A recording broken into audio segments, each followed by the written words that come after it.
Hello കൂട്ടുകാരെ, എല്ലാവർക്കും സുഖമായിരിക്കണം. സുഖത്തിനായി പ്രാർത്ഥിക്കുന്നു. ജെമീസ് ബ്ലോഗിലേക്ക് എല്ലാവർക്കും സ്വാഗതം. അപ്പം ഞാനൊരു അപ്പവും കടലക്കറിയാണ് ഉണ്ടാക്കുന്നത്. അതിന് വേണ്ട സാധനങ്ങൾ എന്തൊക്കെയാണെന്ന് നോക്കുക. 2 മണിക്കൂർ നേരം കുതിർത്ത് വെച്ച അരി നന്നായിട്ട് അരക്കുക. അതിൽ ലേശം ചോറും ഇത്തിരി തേങ്ങയും ഈസ്റ്റും 2 ചുള വെളുത്തുള്ളി, ഇതാണ് അതിലേക്ക് വേണ്ടത്. വെളുത്തുള്ളിയാണ് അതിൻ്റെ മെയിൻ. അപ്പം ഞാൻ ഇന്ന് കുറച്ച് അരി എടുത്തിട്ടുള്ളൂ, ഒരു ചെറിയ ഗ്ലാസ്. അതിൽ 1/4 ഗ്ലാസ് തേങ്ങയും 1/4 ഗ്ലാസ് ചോറും വെളുത്തുള്ളി ഇട്ടിട്ടാണ് അരച്ചിട്ടുള്ളത്. വൈകുന്നേരം അരച്ച് വെച്ച് രാവിലേക്ക് നല്ല പൊന്തിയിട്ടുണ്ടായിരുന്നു. കുറച്ചേ ഞാൻ എടുത്തിട്ടുള്ളൂ കേട്ടോ. അപ്പോൾ നല്ല പഞ്ഞി പോലത്തെ ദോശയാണ്, നല്ല സ്മെല്ലുമാണ്. ഈ വെളുത്തുള്ളിൻ്റെ ഒക്കെ നല്ല സ്മെല്ലുമാണ്. അപ്പോൾ ഇതുപോലെ എല്ലാവരും ഉണ്ടാക്കി നോക്കണം. ഈ ഗ്ലാസ്സിൽ ആണ് ഞാൻ എടുത്തിട്ടുള്ളത്. അപ്പോൾ ഓരോരുത്തർക്ക് കുടുംബത്തിൽ കുറേ ആളുണ്ടാവുമല്ലോ, അപ്പോൾ അതിനനുസരിച്ച് എടുക്കാം.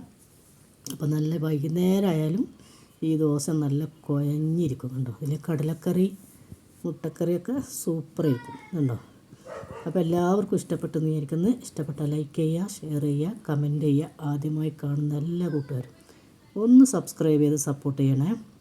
അപ്പോൾ അടുത്തൊരു വീഡിയോയിൽ കാണുന്നത് വരെ എല്ലാ കൂട്ടുകാർക്കും ടാറ്റാ.